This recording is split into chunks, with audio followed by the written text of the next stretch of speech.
Noticentro 1, CMI. Buenas noches, bienvenidos a las noticias. Los siguientes son los 3 hechos más importantes de hoy en Colombia. Sorpresivos relevos esta noche en la cúpula de la Policía Nacional. La Dirección de Talento llamó a calificar servicios al director de Seguridad Ciudadana, Brigadier General Javier Josué Martín Gámez, y al director de Antisecuestro y Antiextorsión, Coronel Helber Hernando Cortés Rueda. Los dos oficiales habían asumido sus cargos bajo la dirección del general Henry Sanabria. Ampliación de esta noticia en nuestra emisión nacional a las 9 de la noche. El gobierno anunció una reducción del 50% en la tarifa del SOAT para motos de bajo cilindraje, minibuses y transporte municipal. La medida responde a los compromisos del Ministerio de Transporte con el sector para compensar los incrementos en los precios de los combustibles. Además del respaldo económico, se busca formalizar las ventas del SOAT en el país. Ampliación de esta noticia en nuestra emisión nacional a las 9 de la noche.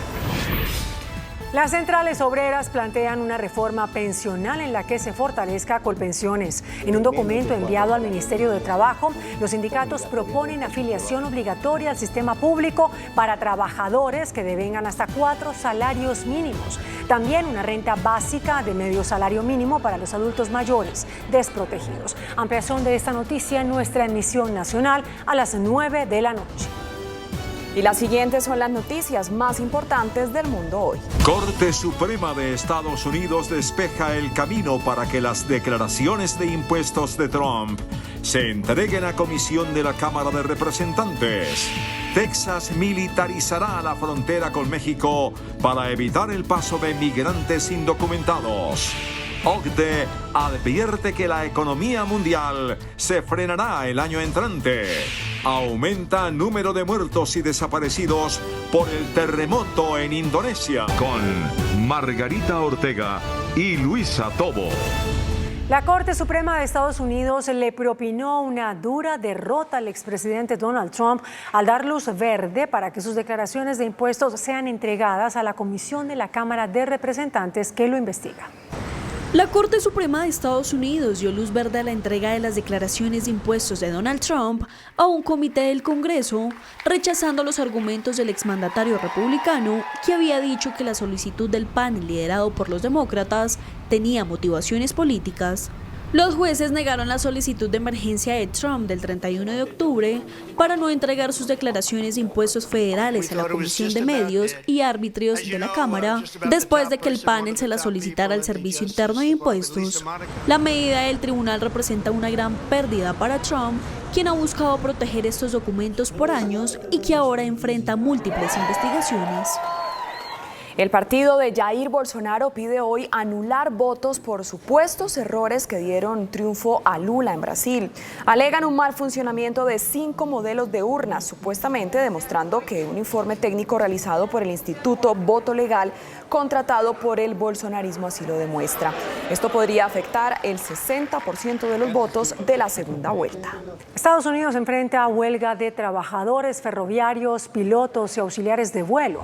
En medio de la semana de festividades de Acción de Gracias, una de las más ocupadas para el turismo y el comercio, trabajadores ferroviarios y de la industria de las aerolíneas amenazan con paro general. El sindicato más grande del país rechazó un acuerdo laboral tentativo para mejorar salarios y horarios laborales. El gobernador de Texas, Greg Abbott, desplegará vehículos blindados militares en la frontera con México. Movilizará vehículos blindados para controlar la inmigración irregular en ese estado. La militarización de la frontera se dará luego de que el gobierno invocara una cláusula de invasión. También en Estados Unidos, el sospechoso del tiroteo en un bar gay enfrenta varios cargos. Los registros judiciales en línea muestran que Anderson Lee Aldrich, de 22 años, se enfrenta a 5 cargos de asesinato y a 5 cargos de delitos de odio. La Organización para la Cooperación y el Desarrollo Económico, OCDE, aseguró que el crecimiento mundial se frenará hasta el 2,2% en 2023. La economía mundial seguirá ralentizándose. Según las nuevas previsiones de la Organización para la Cooperación y el Desarrollo Económico, el Producto Interno Bruto Mundial aumentará un 3,1% en 2022, pero se frenará hasta el 2,2% en el próximo año y se elevará a un 2,7% en 2024. Sin embargo, la entidad ha descartado una recesión económica global. La OCDE señaló que la desaceleración mundial está afectando a las economías de forma desigual y que Europa es la región más impactada por la guerra de Rusia en Ucrania, golpeando la actividad empresarial y provocando un aumento de los precios de la energía. El organismo asegura que se impulsará el crecimiento económico y el comercio internacional, y sus 38 países miembros, entre ellos México, Chile, Colombia y Costa Rica, representan el 60% de la producción económica global. Aumenta el número de muertos a 268 tras el fuerte terremoto que se presentó en la isla indonesia de Java. También se han reportado cientos de desaparecidos y más de 1.000 heridos. De acuerdo con el último balance oficial, se registraron importantes daños también en al menos 4 edificios gubernamentales, 3 escuelas, una iglesia y varios locales comerciales. Crean a Wanda, una rueda sostenible latinoamericana que pesca la basura flotante. Plásticos, latas e incluso bolsas repletas de basura orgánica son algunos de los residuos que flotan a diario por las opacas aguas del río Juan Díaz, uno de los más contaminados de Ciudad de Panamá, y que ahora podrán ser atrapados y reciclados por Wanda, que es la primera rueda completamente sostenible en América Latina y el Caribe que recoge la basura flotante del río, evitando que llegue a la bahía de Panamá. Este río está rodeado de un área protegida de manglares, un ecosistema de vital importancia para la flora y la fauna por su factor protector ante la erosión y las marejadas ciclónicas, que sirven de hogar a numerosos tipos de aves. Wanda funciona con 2 tipos de energías renovables, hidráulica y solar, y mediante cámaras de inteligencia artificial podrá obtener toda la información de lo que se está recogiendo y de no hacer daño a la vida que hay en el río. China construyó una matriz de mega radiotelescopios para estudiar tormentas solares. China completó la instalación de la última antena parabólica de un enorme conjunto de radiotelescopios para la observación solar en el condado de Daocheng, en la provincia de Sichuan. El enorme conjunto de anillos de telescopios consta de 313 antenas parabólicas, cada una con un diámetro de 6 metros. El conjunto de radiotelescopios generará imágenes del Sol y sus fuertes actividades en ondas de radio para ayudar a los científicos a observar mejor las tormentas y las erupciones solares que provocarán el caos en la Tierra y por encima de ella, y así les ayudará a emitir una alerta temprana para tal tormenta solar. Hola, muy buenas noches, bienvenidos a Entrevistas Canal 1, en el horario habitual de Pregunta Yamit. Ayer en Caracas comenzaron los diálogos entre el gobierno nacional y la guerrilla del ELN, en el propósito del gobierno de implementar lo que llama la paz total, que es su eslogan de gobierno. Esa es la sombrilla que cubre el mandato de Gustavo Petro para este cuatrenio, para el cual fue elegido, y por lo que se la está jugando. En Buenaventura, uno de los puertos más importantes de América Latina y el primero de Colombia, se ha constituido Buenaventura en un laboratorio de paz. Y precisamente nos acompaña el gestor de que esto sea posible, Monseñor Rubén Darío Jaramillo Montoya. Monseñor, muy buenas noches, bienvenido a Entrevistas Canal 1. Muy buenas noches para usted, para todos los televidentes y para todo el país que sueña y espera que la paz se establezca en todos los territorios. Monseñor, según Buenaventura, ¿cómo vamos? En 2020, en Buenaventura hubo 37 muertos mensuales. Cada mes se asesinaban jóvenes entre 14 y 28 años, según sus propias palabras. Y llevamos unos meses con un índice de homicidios reducido. ¿Por qué, Monseñor, se ha dado esto tan benéfico para la vida? Bueno, desde el 1 de septiembre comenzamos unos diálogos con 2 grupos que se están disputando el territorio en Buenaventura, el territorio urbano. Se llaman los chotas y los espartanos.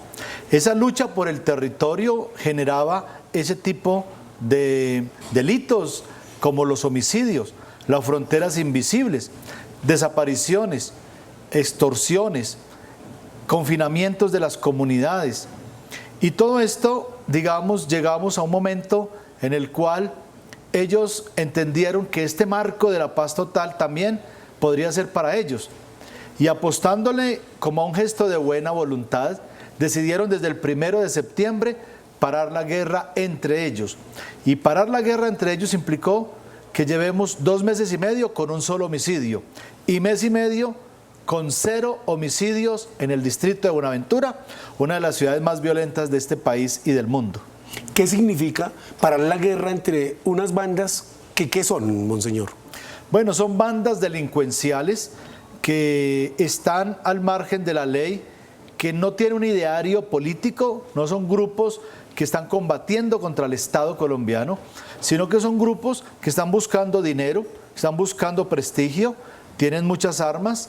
Ellos hablan de alrededor de un grupo tiene 500, el otro tiene 800 hombres. Estos grupos lo que quieren es dominar territorios para poder, digamos, cobrar el paso de cocaína por el puerto, o cobrar extorsiones, o hacer ciertos delitos que les representan para ellos mucho dinero. Esto está llevando a una guerra interna, enfrentamientos, disparos, zozobra, miedo, que la gente no pueda pasar de un barrio a otro. Eso es lo que estamos tratando de superar y estamos apenas en la fase exploratoria, pero creemos que es posible que a partir de diciembre ya tengamos mesas de diálogo para poder negociar esa paz tan anhelada en Buenaventura. Monseñor, los chotas y los espartanos, entonces, ¿qué se disputan? ¿El microtráfico, la extorsión, el gota a gota? ¿Qué más? ¿Qué otros delitos cometen esos 1.300 jóvenes? 500 de una banda, que es cuál, y 800 de la otra, que es cuál. Bueno, en las cifras que ellos mismos nos dan, porque falta hacer la caracterización real y puntual, pero inicialmente en los datos que ellos nos dan, nos dicen los chotas que tienen alrededor de 500, 600 hombres. Y los espartanos hablan de 800 más o menos. Son alrededor de 1.300, 1.400 jóvenes en diferentes niveles de actuación en la guerra, hombres y mujeres. Están repartidos en todas las comunas, se han repartido el territorio, pero cuando hay un punto importante, por ejemplo, de gran extorsión, de dinero, ellos quieren dominar al otro grupo y ahí es donde vienen los enfrentamientos. Esto es lo que ha permitido que sea un derrame de sangre constante en la ciudad. Pues llegar a un acuerdo, inicialmente llegar a una situación en la que ellos deciden no atacarse, no destruirse entre ellos y que quieren comenzar a tener unos gestos de paz con sus comunidades, quieren volverse gestores de paz en esos lugares y si el Estado les da las oportunidades económicas, de estudio, de proyectos productivos, ellos quieren dejar radicalmente todos los tipos de delitos, desapariciones, casas de pique, confinamientos de comunidades, miedo y terror en Buenaventura. Y eso sobre todo por la lucha por el microtráfico y narcotráfico. Básicamente ellos cobran lo que llaman un peaje por el paso del narcotráfico que viene de otras regiones del país y necesariamente pasa por el Pacífico, para en lanchas o en otros medios salen hacia Centroamérica básicamente. Ese paso es lo que ellos cobran ellos no son directamente narcotraficantes, están en la cadena, pero hacen parte, digamos, de un territorio que es muy atractivo por su ubicación geográfica. Usted es en esencia un pedagogo, fue rector de una universidad, la Universidad Católica de Pereira, y ahora en esa condición charlaba con todos estos jóvenes en Buenaventura, desde donde es obispo usted desde 2017, si mal no recuerdo. Lleva 5 años largos cuando reemplazó a Monseñor Espalza. El tema, Monseñor, de que amenacen a un representante de la iglesia, a un representante, como ustedes dicen, de Dios en la tierra, como las amenazas que usted sufrió, ¿cómo lo recibió? Bueno, cuando uno recibe estas amenazas fue por varias vías, digamos, unas humanas, otras a través de los medios del Facebook y otras a través de personas que directamente se comunicaban conmigo. Lo primero que uno siente es temor, pero hay un compromiso mayor a un trabajo, a una labor, es el compromiso de fe.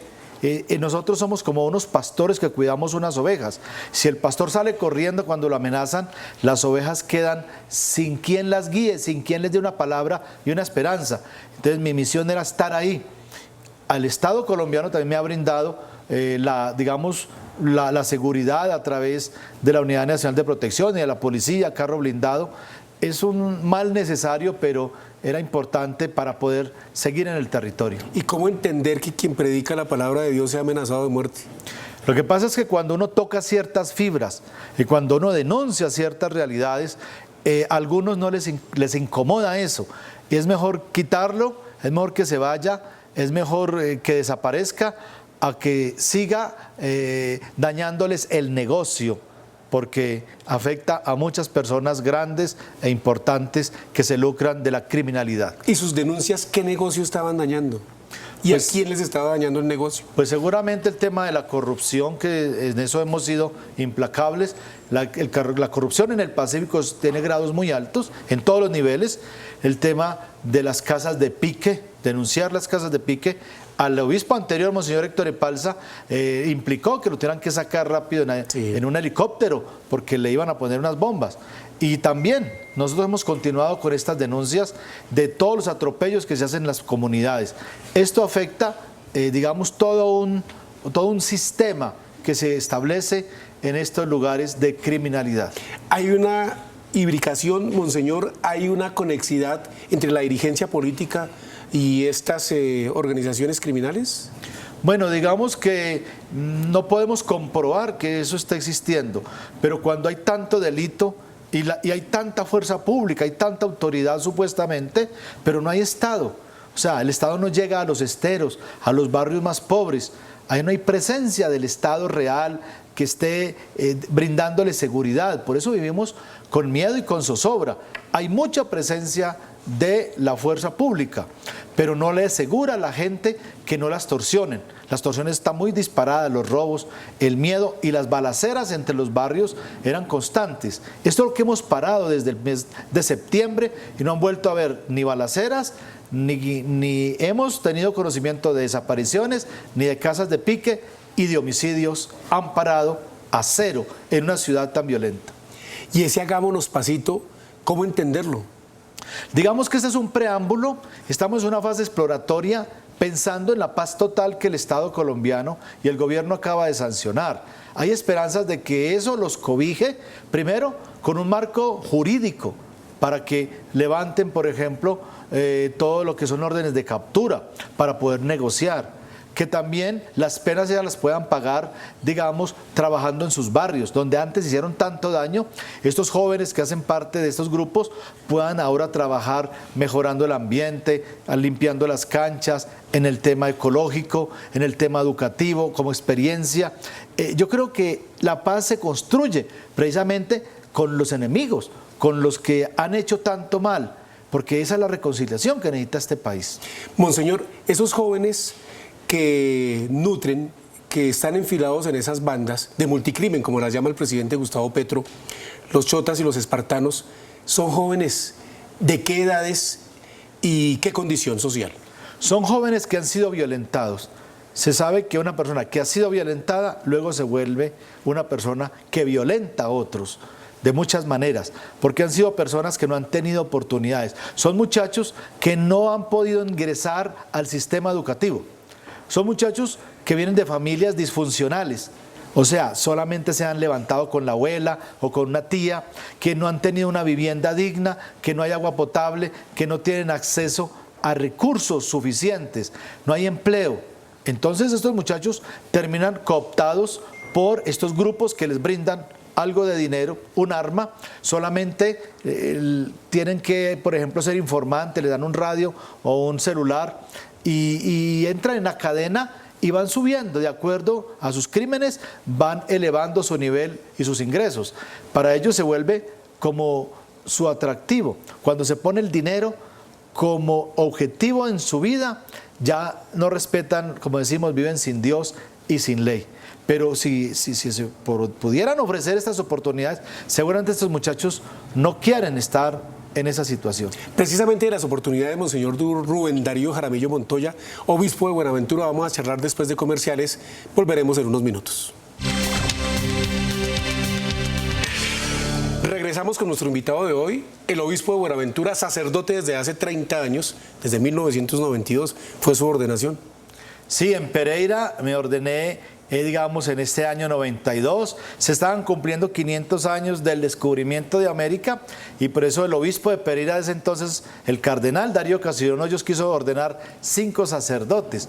Pues ese año nos ordenamos y trabajé muchos años en pastoral social con bandas delincuenciales y pandilleros en Pereira, Dos Quebradas, desarticulando también estas bandas.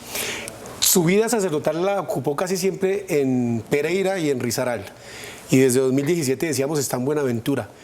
¿Cómo entender esa conflictividad de un puerto que es una paradoja completa? El mayor puerto de Colombia, uno de los 10 más grandes de América Latina, pero la pobreza pulula. Hay un libro que se ha escrito llamado Buenaventura, un puerto sin ciudad. O sea, nosotros tenemos dos realidades totalmente diferentes.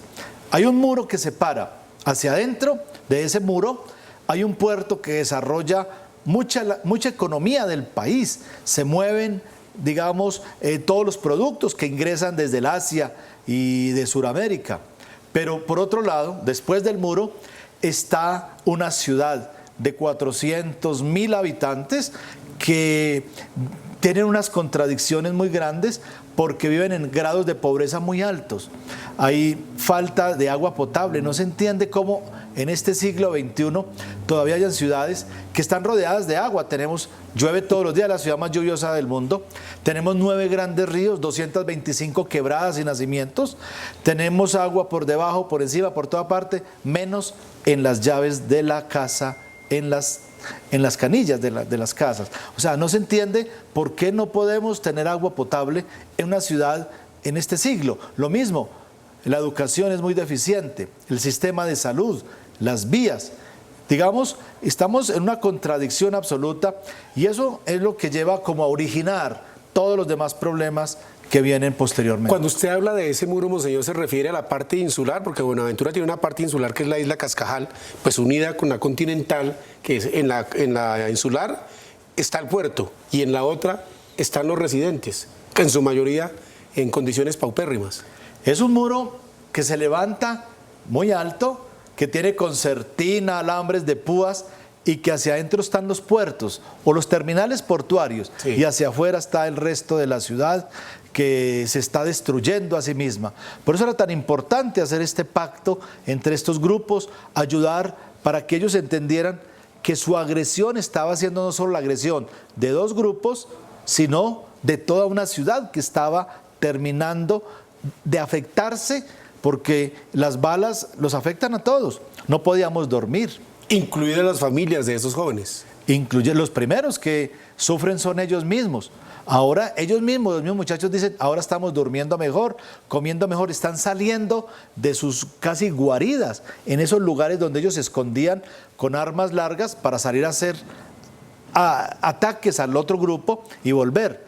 Ahora pueden ir de un barrio a otro, pueden visitar a sus familias. Digamos, se ha restablecido la vida del puerto, la ocupación hotelera ha aumentado, ha llegado a aumentos del 90-95%. O sea, hay esperanzas. La vida nocturna se volvió a recuperar en Buenaventura. Todo estaba cerrado a partir de las 7 de la noche. Inclusive la misa en las parroquias de 7 de la noche la habíamos pasado para las 5 de la tarde.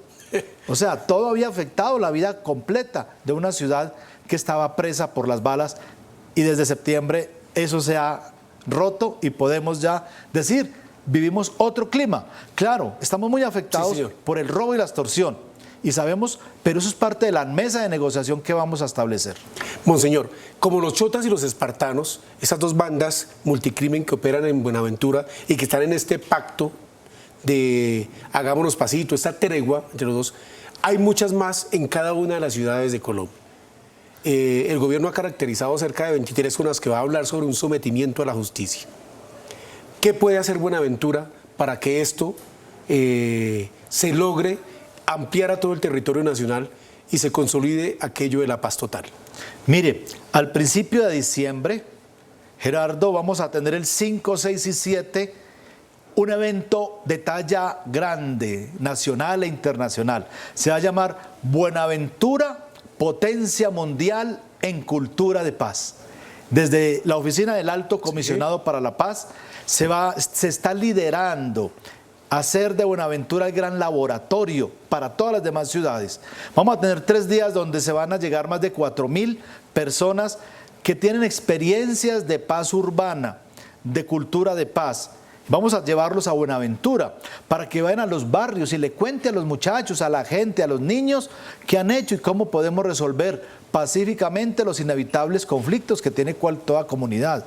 Y vamos a tener una gran explosión. Y el último día, el 7, que llamamos el Día de las Velitas de la Virgen de la Inmaculada, vamos a tener un evento llamado Buenaventura Ilumina al Mundo, con un gran concierto por la paz total. Y ahí será el gran lanzamiento de esta gran apuesta que tiene el gobierno de Gustavo Petro en nuestro país. Monseñor, pero esas personas que van a ir, cerca de 4.000, ¿son personas que trabajan por la paz o también van a ser miembros y voceros de esas organizaciones como los chotas y los espartanos de otras ciudades que llegan a Buenaventura a mirar qué se está haciendo? Seguramente van a ir también, pero básicamente es para grupos, personas, comunidades que estén y tengan experiencias de paz, para reunirnos y compartir, ver cuánta gente está trabajando por la paz. Hay muchas experiencias, pero todos están, cada uno en su lugar. Estamos muy separados, queremos unir, crear un solo concepto, unirnos en torno a la paz para llevarlos a otras ciudades. Hay más de 50 grupos al margen de la ley que han manifestado su deseo de que en esas ciudades también se pueda lograr este diálogo y parar, primero la vida hay que defenderla, parar esta guerra y parar los homicidios. Y ya con la vida podemos comenzar a negociar otros temas fundamentales como la extorsión y el robo, las desapariciones, las amenazas. Yo creo que es importante que esta experiencia comencemos a trabajarla en todo Colombia. Es decir, monseñor, lo que usted está diciendo es que ahora se aplica la ley del mal menor. No matan, pero pues siguen delinquiendo con eso que usted dice, extorsiones, por ejemplo. Es decir, extorsionan a comerciantes, a personas, pero no los asesinan. Pero es la vida. Es que primero tenemos que cuidar la vida. La vida de esos muchachos son colombianos, son jóvenes. No podemos seguir matando a la juventud. Como les digo, están jóvenes entre 14 y 25 años. ¿Cuánta proyección de vida podríamos tener allí? Pero también colateralmente han asesinado niños, a mujeres, ancianos, y por lo tanto es la vida de todos. Pero ya con la vida podemos avanzar. Apenas en diciembre queremos, o el alto comisionado desea ya establecer 2 mesas, una mesa de negociación con estos grupos y otra mesa social, que ya viene trabajando para ir atendiendo todas las necesidades. Pero la idea es que este es el modelo, pero vamos a llegar a otras ciudades. Sí, señor. Y eso es lo más importante, que se vuelva la Buenaventura el laboratorio, el modelo de paz de Colombia. Es decir, que en ese encuentro que van a tener 5, 6 y 7 de diciembre pueden salir la mesa de negociación, que es sometimiento a la justicia, y la mesa de gestión social, que es lo que les ofrece el Estado a estos jóvenes. No solo el Estado como gobierno, sino también allí vamos a recoger en esa mesa todos los empresarios, la academia. Vamos a mirar el Estado en el nivel distrital de Buenaventura, departamental y nacional.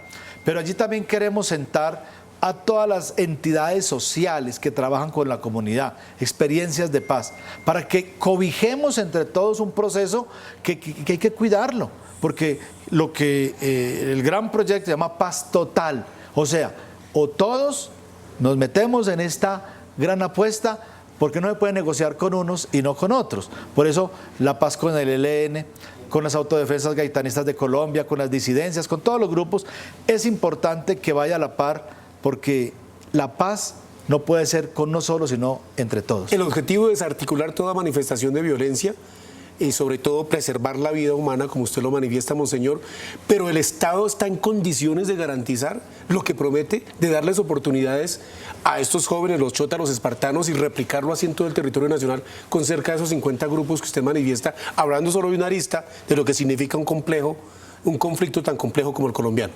Hay esperanza, pero si no damos el primer paso, seguimos en la guerra, nos quedamos quietos y no hacemos nada. Es mejor hacer y sobre el camino ir mejorando, ir ajustando. Pero estamos tratando de que esta experiencia, por eso se llama laboratorio, laboratorio, que significa prueba, que a veces hay que devolverse, va a avanzar. Sí. Pero bueno, estamos en ese trabajo y lo que queremos es apostarle definitivamente entre todos y acogernos todos, porque si nos unimos es la única manera de sacar adelante. Si dejamos por fuera empresarios, si dejamos por fuera ciertos sectores, la paz es imposible. Pero si nos unimos todos, creemos que la paz es posible porque además tenemos la ayuda de Dios. Usted como sacerdote, como obispo y como confesor, recibe muchos testimonios. ¿Estas personas están convencidas de que este es el camino, monseñor? ¿O de pronto, ante la expectativa, pueden sentir un nivel de defraudación, de frustración mayor que los lleve a cometer y a entrar en una ola y una espiral de violencia peor? Uno no conoce el corazón profundo, la intención profunda de una persona, pero sus actos lo demuestran. Digamos, un árbol bueno se conoce porque da frutos buenos. ¿Qué es lo que estamos viendo? Que ellos decidieron parar los asesinatos en Buenaventura y los homicidios han quedado en cero. Eso es lo que vemos. Eso significa una muestra de buena voluntad, porque se les pidió a ellos una muestra. Y lo están haciendo, hasta ahora lo han cumplido, pues esperamos que eso se continúe. Y bajo esa premisa, nosotros estamos estableciendo que es posible avanzar en otros temas que afectan tanto a las personas. Y monseñor, ¿la gente en Buenaventura de qué vive? La gente mucha gente trabaja en la zona portuaria, hay empresas, pero hay un comercio muy vivo. Buenaventura atiende todo el Pacífico colombiano hacia el sur, hasta Tumaco, y hacia el norte, todo lo que es el Chocó, Nuquí, Pizarro, Vallasolano. Es un movimiento no solo de humano, sino de mercancía, de productos. O sea, Buenaventura atiende más de 1.300.000 personas y por lo tanto hay un movimiento comercial muy grande, pero además tenemos la zona pesquera que está por desarrollar, donde hay dificultades también de seguridad. Pero cuando usted dice, perdón, monseñor, 1.300.000 es por la zona de influencia de los municipios aledaños. Sí, todos los municipios fuera de Buenaventura, pero que toda la economía pasa por Buenaventura, entra y sale por ahí para llegar a esos lugares. Pero la economía de Buenaventura mueve todos esos lugares. Me parece que es muy importante ese dinamismo que se puede dar y las expectativas. Potenciar cada vez más. Por ejemplo, en el campo, nosotros tenemos productos como la papachina que no hemos explotado. Todo lo que es el chontaduro, el borojó, hay cultivos de arroz, de cacao impresionantes. Esto lo que necesitamos es que ese campo sea fortalecido y el campo implica también un mar maravilloso que todavía no hemos sabido explotar para el bien de todos, para el bien de Colombia. Él es monseñor Rubén Darío Jaramillo Montoya, el hombre que está detrás de esa tregua que hicieron dos bandas que operan en el municipio de Buenaventura, el puerto más importante de Colombia, los chotas y los espartanos. ¿Cuántos muertos que tenemos en los últimos meses, monseñor? En los últimos 2 meses y medio apenas una persona asesinada. Pues él es un pastor que ha contribuido precisamente a que esos jóvenes no se sigan matando y Buenaventura precisamente en la primera semana de diciembre se constituirá en laboratorio de paz. Monseñor, muchas gracias por estar en Entrevistas Canal 1. Muchas gracias por la invitación y los espero en Buenaventura para que construyamos la paz total de este país. Y a ustedes, televidentes, muchas gracias por la sintonía. Los invitamos a continuar en Noticentro 1 CMI. Muy buenas noches. Noticentro 1 CMI. Sorpresivos relevos en cúpula de la policía. Llamados a calificar servicios altos oficiales. Colombia está bajo amenaza de las bandas criminales, asegura viceministro de Defensa. Investigan a 25 militares por muerte de civiles en operativo en Putumayo. Videos revelan fallas de seguridad en estación de policía, donde asesinaron a señalado de abuso sexual en Transmilenio. Rebaja hasta del 50% en el seguro obligatorio de accidentes para motos y taxis, anuncia el gobierno. Gobierno anuncia compra de predios para reubicar a damnificados por invierno. Crítica situación de la CPS, revela Ministerio de Salud. Polémica por aplazamiento de moción de censura contra ministra de Minas. Dramático aumento de la pobreza en Colombia, revela Naciones Unidas. Sindicatos revelan propuesta de reforma pensional. Con Margarita Ortega y Luisa Tobo. Iniciamos nuestra segunda hora de noticias. Un sorpresivo relevo se presenta en la cúpula de la policía. 2 altos oficiales fueron llamados a calificar servicios. Tan solo llevaban 3 meses y medio al frente de sus cargos. Llegamos con mucha alegría. El director de Seguridad Ciudadana, brigadier general Javier Josué Martín Gámez, era el tercero en la línea de mando y empezó su gestión bajo la dirección del general Henry Sanabria. Martín Gámez tenía más de 30 años de servicio. Durante su carrera fue comandante de la Policía Metropolitana del Valle de la Aburrá, comandante de la Policía Metropolitana de Bucaramanga y director de la Escuela de Posgrado de Policía Miguel Antonio Lleras Pizarro. El segundo oficial llamado a calificar servicios es el director de Antisecuestro y Antiextorsión, coronel Helber Hernando Cortés Rueda, oficial de la policía con 28 años de trayectoria. Cortés Rueda tiene experiencia y conocimiento en investigación criminal y lucha contra el crimen organizado. La salida de estos 2 oficiales se suma al remesón de casi 30 generales que salieron cuando llegó el gobierno del presidente Gustavo Petro. Colombia está bajo amenaza de las bandas del multicrimen, aseguró esta noche en el Senado el viceministro de Defensa Rafael Lara. El senador liberal Alejandro Carlos Chacón promovió el debate de control político en el Senado al que no asistió el ministro de Defensa. El congresista aseguró que Colombia cada vez es más insegura. Probamos cifras de desaparecidos. Este solo año más de 5.000 desaparecidos, los homicidios, los secuestros, la extorsión. Lo que está pasando en Colombia ha venido pasando durante mucho tiempo y no merma. Y lo peor, un ministro no venir a un debate de seguridad. El viceministro de Defensa, Rafael Lara, admitió que Colombia está bajo amenazas criminales. Estamos ante una amenaza multicrimen y, no obstante, se debe seguir persiguiendo objetivos de alto valor estratégico, es decir, las cabezas. Hay que afectar los subsistemas. El director de la Policía Nacional anunció que la Fuerza Pública revelará mañana los avances en las operaciones de seguridad bajo el gobierno Petro. Y por supuesto que la Policía Nacional será garante en compañía de las fuerzas militares para generar rápidamente las condiciones que permitan generar espacios de convivencia en el país. El director de la policía también aseguró que la institución este año ha capturado más de 160.000 personas, de las cuales 112.000 fueron dejadas en libertad por fiscales o jueces. Noticentro 1 CMI conoció que la Fiscalía investiga a un grupo de 25 militares, incluido un coronel activo, por una operación en Putumayo contra las disidencias de las FARC, en la que perdieron la vida varios civiles.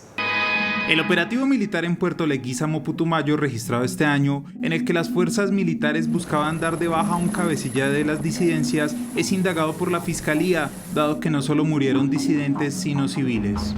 Noticentro 1 CMI tuvo acceso a los documentos de la indagación de la Dirección de Derechos Humanos, en los que se enumeran las labores de investigación, entre ellas la toma de declaraciones de los militares, de los familiares y el análisis de las armas que se usaron en la operación.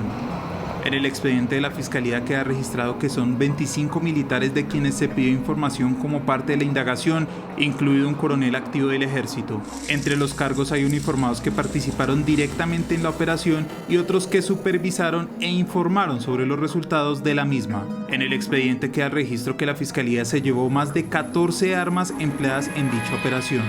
Se llevaron a cabo los estudios de aptitud de disparo y toma de patrones de los fusiles.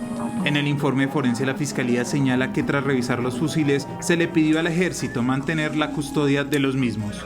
Realizada la toma de los patrones de las armas, solicitar al Batallón contra el Narcotráfico número 3 mantener la custodia. Los uniformados ya entregaron su versión sobre la operación contra las disidencias de las FARC. La Fiscalía presentó las pruebas contra 5 policías que al parecer permitieron la golpiza que terminó con el homicidio de Juan Pablo González, presunto abusador de una menor de edad. El ente investigador pidió que los uniformados sean enviados a prisión. La Fiscalía reveló los videos en los que se ve cuando los policías detenidos por la muerte de Juan Pablo González lo entregan a otros presos de la URI de Puente Aranda, quienes le propinaron una golpiza que duró cerca de 27 minutos. Tras ese lapso, se ve al hombre salir en hombros del baño, al parecer sin signos vitales. La Fiscalía dice que los uniformados estuvieron al tanto del minuto a minuto de la agresión. Se observa que los patrulleros González y Sánchez, miren eso, fueron golpeados con el brazo derecho de un PPL que está sin camisa. Estaban tan encima que los empujan, los golpean para que se quiten, para que permitan el paso ya del baño hacia la celda número 4 con el cuerpo ya sin vida de Juan Pablo González Gómez. La Procuraduría y la Fiscalía pidieron enviar a la cárcel a los 5 policías por su presunto vínculo con el homicidio del hombre detenido inicialmente por abusar sexualmente de una menor. El obispo de Buenaventura, Monseñor Rubén Darío Jaramillo, reveló que en la primera semana de diciembre se instalará la primera mesa de diálogos con las bandas criminales. Monseñor Jaramillo es el líder de los diálogos improbables que acerca a los contrarios, en este caso bandas criminales. Uno no habla y dialoga para hacer la paz con los amigos, sino con los enemigos. Son dos pandillas que se quitarán las máscaras, los chotas y los espartanos, enemigos acérrimos que hoy por hoy han bajado la violencia. 2 meses y medio más larguitos, apenas llevamos una persona asesinada y en el último mes y medio cero homicidios en Buenaventura. Es por ello que tras esta fase exploratoria se instalarán 2 mesas, una de negociación y una social para buscar terminar este conflicto urbano. Se van a elegir unas 4 personas que los comandantes de ellos van a designar oficialmente delegados para llegar a ciertos acuerdos en esa mesa de negociación. Y por parte del Estado colombiano, el alto comisionado va a designar también un grupo de 4 o 5 personas para sentarse en esa mesa, en ese diálogo. El comisionado de paz será quien encabece estas mesas de diálogo que se instalarán para buscar hacer realidad la llamada paz total. Desde Barrancabermeja, el presidente Gustavo Petro lanzó esta noche fuertes acusaciones contra las disidencias de las FARC tras los enfrentamientos que se viven en el Putumayo entre los grupos residuales de las FARC. Para el presidente, lo que se vive en el departamento son 2 disidencias masacrándose, actuando como mercenarios pagados por la economía ilegal del narcotráfico. Lo que vimos en el Putumayo es el conflicto entre 2 disidencias que dicen ser de las antiguas FARC, masacrándose de tal manera tan dantesca que no hay sino 2 explicaciones para eso. Uno, que los combatientes son mercenarios. El mercenarismo implica acumular un dinero para pagar mensualidades que no puede salir sino de la economía ilegal. La economía ilegal entonces se vuelve la base real de esas agrupaciones para comprar armas y para comprar seres humanos que se matan entre sí como si fueran desechables. Ya no es la lucha por el poder, es la lucha por la ruta. Y eso nos coloca en un escenario más bárbaro, más difícil, más complejo, que también tenemos que entrar a solucionar, porque si no las posibilidades de la paz total pues no van a existir en nuestro país. Al presidente se sumó la voz del comisionado de paz. Las pavorosas imágenes que acabamos de conocer demuestran la bajeza, la indignidad de lo que está ocurriendo en este departamento. Así, duro y contundente fue el comisionado sobre la guerra que se vive en el Putumayo entre las disidencias y los comandos de la frontera por el control del narcotráfico. Es el tiempo de parar esta violencia inútil, que no tiene ninguna justificación. Es una guerra fratricida. Paren ya. El diálogo es la apuesta por proteger la vida, pero el diálogo también tiene un límite. El comisionado calificó como demenciales y condenables los enfrentamientos en el Putumayo. Acompañado de su antigua cúpula, el expresidente Iván Duque criticó el remesón en la cúpula militar y habló del inicio de los diálogos con el ELN. Y sacar del servicio de 40 años 60 generales es, a mi modo de ver, un desprecio a un proceso de formación de más de 30 años. El evento de presentación de un libro sobre la presidencia de Iván Duque sirvió para que el exmandatario defendiera públicamente a su antigua cúpula. Señor presidente, gracias por lo que usted hizo por todos los policías de la patria. Duque aprovechó para lanzar dardos sobre la negociación con el ELN que él suspendió en el año 2019. Y no me arrepiento en absoluto de la actitud que nosotros tuvimos con ese grupo. Dicho eso, y trayéndolo a la situación que enfrenta hoy el país, se la voy a decir con mucha claridad. Mi voz jamás será un obstáculo para la construcción de paz en Colombia. Jamás.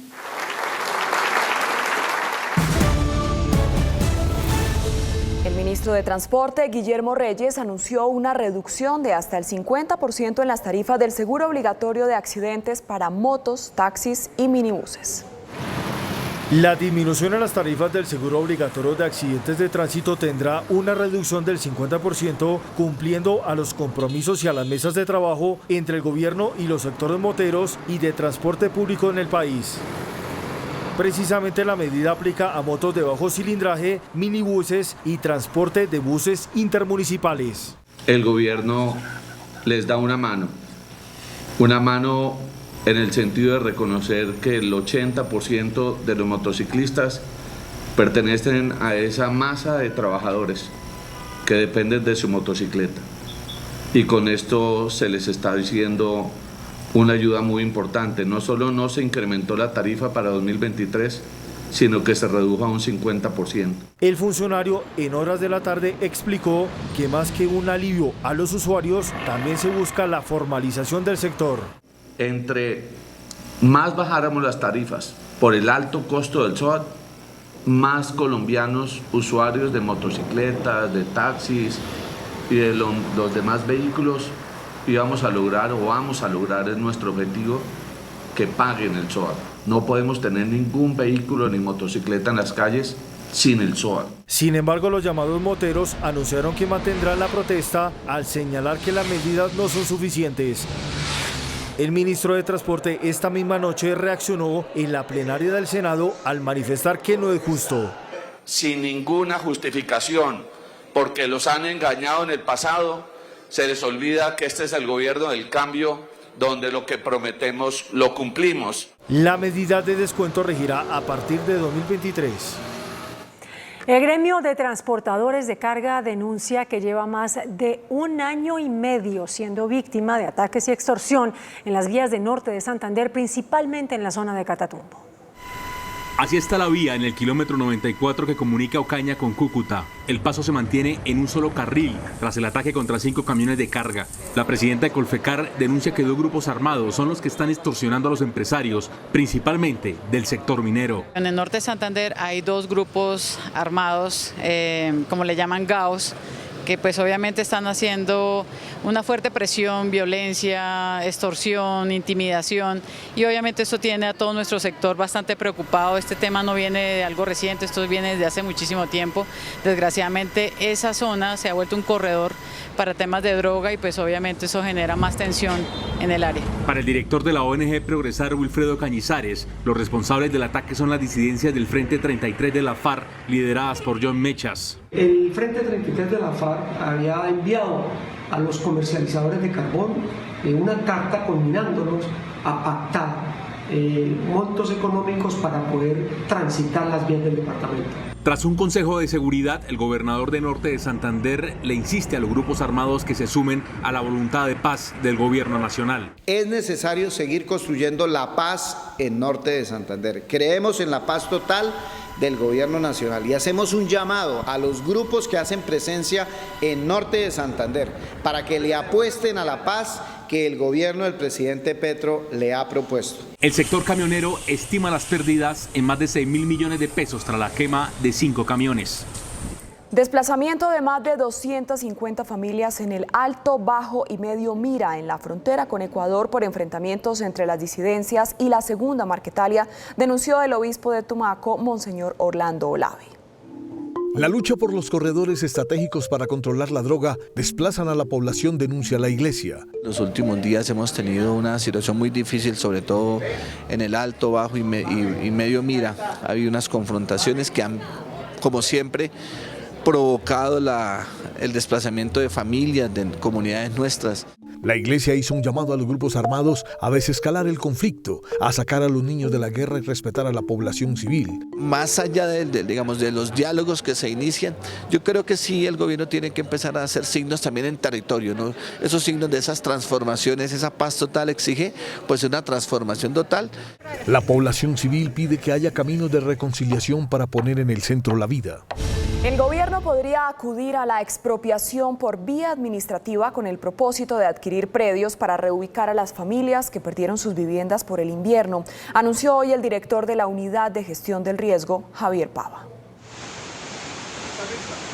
Sí.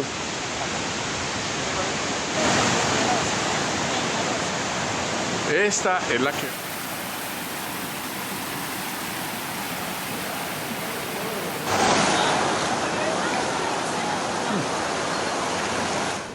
En la sede de la Unidad Nacional de Gestión de Riesgo, el presidente de la República encabezó el puesto de mando unificado para analizar la situación de la ola invernal que afecta a gran parte del país. Determinaciones concretas, reubicación de las familias damnificadas a predios seguros. En este momento, los alojamientos temporales y la traslado de familias que requieren ser evacuados no sea a lugares de salones comunales o colegios, sino sean a predios o inmuebles privados. La orden del presidente es que sean comprados predios para que la ubicación sea permanente. Incluso se habla de expropiación en caso de que, preservando el interés general, los particulares no quieran vender. Así lo contempla la ley 1523. El artículo 73 habla del tema de la adquisición de predios, el 74 habla del procedimiento y el 75 habla del tema incluso de la expropiación por vía administrativa cuando se llegue a requerir. Y lo primero y fundamental de atención prioritaria es que la alimentación a las familias damnificadas debe darse en las mismas comunidades. Y que esa llegada de comida directa a las familias no se haga a través de los contratistas históricos que manejan el tema de equidad de alimentos. El director de gestión de riesgo, Javier Pava, dijo que estas medidas comenzarán a ser implementadas de inmediato. En Dabeiba, Antioquia, las fuertes lluvias provocaron el colapso de 2 puentes peatonales. Más de 100 estudiantes no tienen cómo llegar a su lugar de estudio. Una de las escuelas de la zona registra debilidad en la estructura. Alcaldes de diferentes poblaciones reunidos en Cartagena le pidieron al gobierno descentralizar el manejo de los recursos para la atención de la emergencia generada por el invierno. Son varias las peticiones que serán presentadas por los alcaldes del país al presidente Gustavo Petro en medio del encuentro de mandatarios que se realiza en Cartagena. Es que nos deje acceder a los recursos que son de propiedad de los municipios y que están en el FONPEP. Para los alcaldes es urgente que el gobierno dé solución a los problemas que hoy enfrentan los municipios. Resolver problemas como los que están viviendo la mitad de los municipios del país por la reducción de los recursos del Sistema General de Participaciones. Nos llegaron unas ayudas, pero no son ayudas humanitarias, unos mercados, pero hoy la gente nos solicita a nosotros láminas, zinc, cemento y desafortunadamente los recursos no los tenemos. Entre tanto, los mandatarios expresaron su molestia hoy por la inasistencia de los funcionarios del gobierno como el ministro de Justicia y la ministra de Vivienda a la agenda de trabajo. Millonarias pérdidas está generando el bloqueo que adelantan damnificados por el invierno en la vía Cali-Buenaventura. Por segundo día consecutivo, los afectados por la temporada de lluvias mantienen el bloqueo sobre la vía de acceso a Buenaventura, Valle del Cauca, en el sector de La Delfina y Cisneros, generando pérdidas que ascienden a los 5.000 millones de pesos diariamente para sectores como el turismo, transporte y el 37% del comercio exterior colombiano. Si uno hace las cuentas de esas pérdidas diarias, teniendo en cuenta los días en que estaba completamente cerrada, los intermitentes, suma alrededor de 50.000 millones las pérdidas por esta coyuntura en Buenaventura, y hay que sumar sobrecostos que se generan en la cadena logística de transporte de alrededor de 2.000 millones diarios. A través de un comunicado, las comunidades advirtieron que mantendrán los obstáculos a la movilidad hasta que el gobierno nacional atienda sus necesidades, pero permitirán por medio de un corredor humanitario el paso de ambulancias, transporte de alimentos, oxígeno, funerarias, entre otros. La mayoría de las EPS se rajan en los indicadores financieros, según las autoridades de salud. El Ministerio de Salud difundió un documento en el que se evalúa la situación de 25 empresas promotoras de salud EPS y encontró que en la mayoría de los casos no se cumple con las condiciones financieras para prestar un servicio adecuado. Según este análisis, la mayoría de las EPS que no están cumpliendo con los estándares financieros exigidos se encuentran en el régimen subsidiado. Aparecen en la lista de incumplimientos por distintas razones Capital Salud, Asmet SAS, Ecopsos SAS, Emsanar, Capresoca, Confamiliar Guajira, Confa Oriente y Sabia Salud, entre otras. Integrantes del CTI de la Fiscalía capturaron a los exalcaldes de Necoclí y Carepa, en Antioquia, por presuntos vínculos con el Clan del Golfo. Los exmandatarios son señalados de direccionar contratos por más de 10.000 millones de pesos para alias Messi, cabecilla del clan en el Urabá antioqueño. La Comisión Primera del Senado aprobó en tercer debate una reforma constitucional para legalizar en Colombia el uso recreativo de la marihuana en adultos, que en concepto del gobierno será una fuente importante de recursos. A pesar de que se ha presentado varias veces en años anteriores, el proyecto de legalización de la marihuana para uso recreativo de adultos alcanzó hoy un nivel histórico, al pasar en el tercero de los 8 debates reglamentarios. En Colombia es legal consumir cannabis desde 1986, cultivar hasta 20 plantas y el porte de la dosis personal.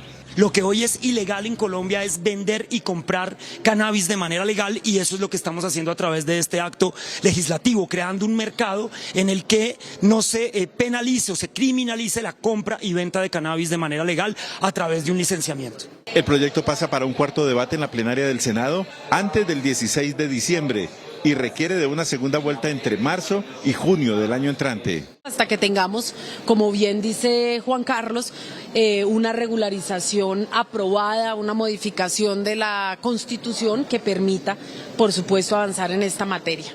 Por su parte, el ministro del Interior, Alfonso Prada, aseguró que Colombia está rezagada en la regularización de la marihuana, que según él dejará enormes beneficios económicos al país.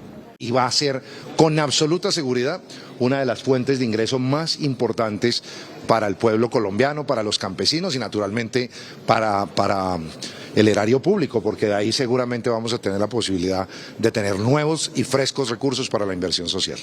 Las senadoras Paloma Valencia y María Fernanda Cabal del Centro Democrático se opusieron tenazmente a la aprobación de este proyecto. Polémica causó en la Cámara de Representantes el aplazamiento de la moción de censura contra la ministra de Minas, Irene Vélez. Por petición del gobierno, se corrió el esperado debate para darle paso a la votación de reforma política. El aplazamiento de la moción de censura contra la ministra de Minas, Irene Vélez, prevista para este miércoles, desató polémica en la Cámara. El legislativo no puede seguir arrodillado a lo que quiera el gobierno. Con nosotros no se reunieron y aquí lo que estamos viendo es que no han terminado de repartir la mermelada para que a la ministra le vaya bien en la moción de censura. Nos parece una falta de seriedad. Nunca había ocurrido esto en el Congreso de la República. La prioridad de la Cámara mañana será entonces la discusión y votación en tercer debate de la reforma política. Esto ha sido concertado con la oposición, con los firmantes, es decir, me parece que es un ambiente democrático y serio que privilegia la legislatura. Esta fue una decisión donde se excluyó a la oposición. Las bancadas de la oposición aseguran que la ministra está haciendo tiempo para desactivar la moción. Vemos todos estos días visitando oficinas, visitando congresistas, reuniéndose con bancadas a cuestas de que, ministra Irene, si usted es una profesional capacitada no tiene por qué esconderse. El debate contra la ministra de Minas tendrá lugar la próxima semana. Un nuevo hecho de intolerancia se registró en el sistema Transmilenio. Un video que circula en las redes sociales da cuenta de un intento de homicidio en el sistema. Varios pasajeros le salvaron la vida a un hombre que iba a ser apuñalado por otro usuario en medio de una riña. La Corte Suprema de Estados Unidos despeja el camino para que las declaraciones de impuestos de Donald Trump se entreguen a la comisión que lo investiga. Texas militarizará la frontera. Las noticias del mundo en Noticentro 1 CMI. La Corte Suprema de Estados Unidos despejó el camino para que las declaraciones de impuestos del expresidente Donald Trump se entreguen a una comisión de la Cámara de Representantes que lideran los demócratas. La medida del tribunal representa una gran pérdida para Trump, quien ha buscado proteger estos documentos por años y que ahora enfrenta múltiples investigaciones. El Partido Liberal de Jair Bolsonaro pidió hoy a la justicia electoral brasileña que anule los votos de unas 280.000 urnas usadas en el balotaje del 30 de octubre, alegando supuestos errores que habrían dado la victoria a Lula frente al actual presidente. Texas desplegará vehículos blindados militares en la frontera con México. Movilizará tanquetas blindadas para controlar la inmigración irregular en ese estado.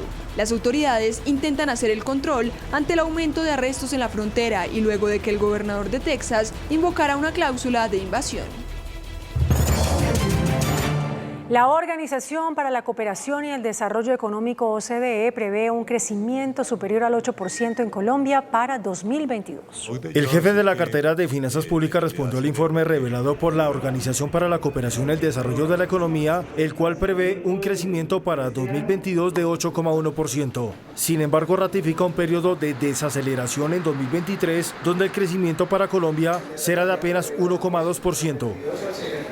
El ministro de Hacienda, José Antonio Campo, señala que el fenómeno es externo, donde Colombia saldrá bien librada. Un nivel que es, digamos, comparable a los países emergentes que estima la OCDE. Entonces, en términos de actividad productiva, la economía va a seguir siendo muy fuerte. No obstante, reconoce que en principio se verá afectado el empleo. El empleo puede que sea parcialmente afectado, pero los niveles de empleo que van a permanecer altos porque en realidad la actividad económica ha sido impulsada mucho este año. El ministro de Hacienda señala que varios sectores productivos que venían rezagados se recuperarán el próximo año. El país retrocedió una década en materia de pobreza y desigualdad por la pandemia del COVID-19, según el primer informe de desarrollo humano publicado por Naciones Unidas. Según el Programa de Naciones Unidas para el Desarrollo, la pandemia impactó negativamente los indicadores de pobreza, mientras en el 2017 la pobreza era del 26,9%, en 2022 asciende a 38%. Sin duda es la desigualdad que existe en los territorios, la desigualdad entre grupos poblacionales y la desigualdad entre generaciones. El análisis arroja que la pandemia del COVID-19 empujó a 3,6 millones de personas más a la pobreza y a 2,8 millones de personas más a la pobreza extrema. Todavía hay grandes desafíos en estos territorios en temas de seguridad, de economías ilícitas que no permiten ver y disfrutar de los dividendos de paz. El Programa de Naciones Unidas para el Desarrollo considera que Colombia debe acelerar la implementación del Acuerdo de Paz para mejorar los indicadores sociales y reducir la pobreza. Juan Armando Rojas, Noticentro 1 CMI. Las centrales obreras revelaron su propuesta de reforma pensional en la que promueven un fortalecimiento de Colpensiones. En un documento enviado al gobierno, las centrales obreras proponen profundas reformas sociales. En el 6º punto se plantea una reforma pensional a través de un nuevo sistema de protección social a la vejez. Que quienes ganen menos de 4 salarios mínimos se vinculen obligatoriamente al sistema público y una renta básica de 500.000 pesos para las personas mayores de 65 años sin posibilidades de pensionarse. Un sistema general de pensiones compuesto por un régimen obligatorio y con prestación definida. Por supuesto que se deben de respetar los derechos adquiridos y no debe haber régimen de transición, toda vez que no vamos a aceptar, no compartimos que haya ampliación de la edad para acceder a la pensión. Finalmente, el documento plantea la creación de verdaderos pisos de protección social de conformidad con los estándares de la OIT. La ministra de Minas, Irene Vélez, afirmó que la reducción de las tarifas de energía en el país varía entre el 4 y el 10%. En un debate en la Comisión Quinta del Senado, la ministra de Minas y Energía, Irene Vélez, hizo una férrea defensa del Pacto de Defensa Tarifaria al señalar que ya se está reflejando la reducción de precios a los usuarios. Una medida que empezó con leves disminuciones ya registra alivios de 4,2% en el promedio nacional, incluso en regiones presentan reducciones de más del 10%. Hoy hay un efecto de esas resoluciones y estamos dando los primeros pasos respecto a la justicia tarifaria. Por otro lado, se anuncia la puesta en marcha de las subastas de energía por confiabilidad. Estamos haciendo los últimos análisis y definiciones en el seno de la CREG y nuestro plan de trabajo es que pudiéramos convocar a esa nueva subasta de energía que nos asegure la confiabilidad en el mediano plazo. Se han suscrito convenios y acuerdos en 800 contratos con generadores y comercializadores en beneficio de los usuarios. La Asamblea de Accionistas del Grupo Sura designó su nueva junta directiva. La nueva junta directiva del Grupo Sura quedó conformada de la siguiente manera. En los miembros independientes fue elegido Jaime Alberto Arrubla, Guillermo Villegas y María Jimena Lombana. Los miembros patrimoniales son Jaime Velázquez Botero, David Yanovich, Gabriel Gilinski y Ángela María Tafur. De resultar elegidos los candidatos Gabriel Gilinski, Jaime Gilinski o José Luis Arras Parra, aplicarían nuevamente las medidas aprobadas en el informe del 16 de marzo de 2022. El quórum de la Asamblea fue del 97.6% de las acciones ordinarias y tendrá el reto de tomar decisiones coyunturales en las eventuales ofertas públicas de adquisición.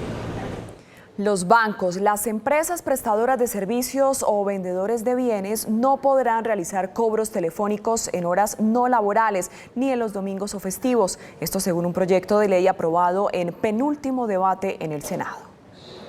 El autor del proyecto, el representante conservador Juan Carlos Wills, la llama la ley Dejen de Fregar, con la cual se va a poner límite a las llamadas telefónicas que hacen las empresas a quienes se retrasan en sus pagos. Lo podrán hacer de lunes a viernes de 8 de la mañana a 7 de la noche y el sábado de 8 de la mañana a 12 del día. Es el horario en jornada laboral para que puedan contactar al consumidor financiero y así ejercer las labores de cobro.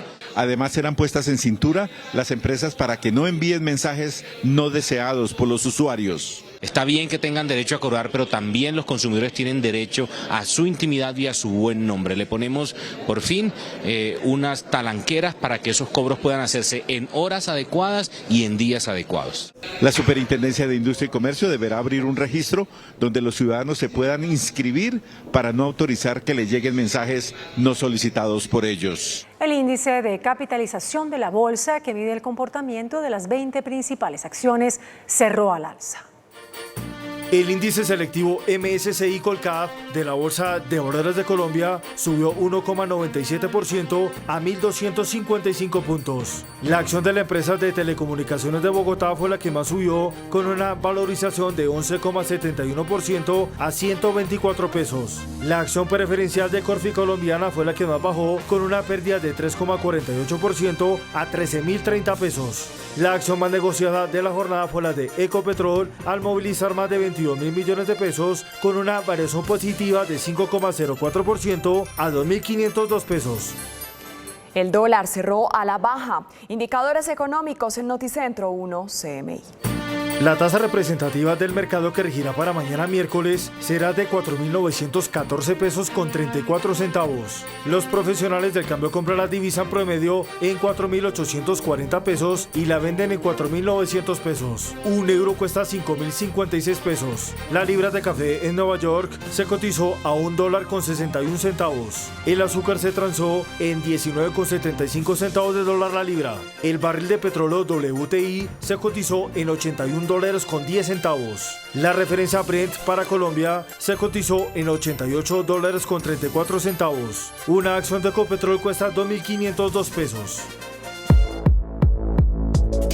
Desde hace 15 años, bajo el compromiso de resaltar el esfuerzo y convicción que han tenido muchos empresarios al construir un mejor país, se ha realizado el Premio Emprender Paz, liderado por Fundación Grupo Social, en alianza con la Embajada de Suecia, la Fundación Konrad Adenauer y la Fundación Ayuda en Acción, premio que reconoce iniciativas privadas de desarrollo y fortalecimiento empresarial, aportando soluciones concretas que mejoran las condiciones de vida de comunidades en regiones de Colombia que han sido afectadas por la pobreza, la violencia y el desplazamiento forzado.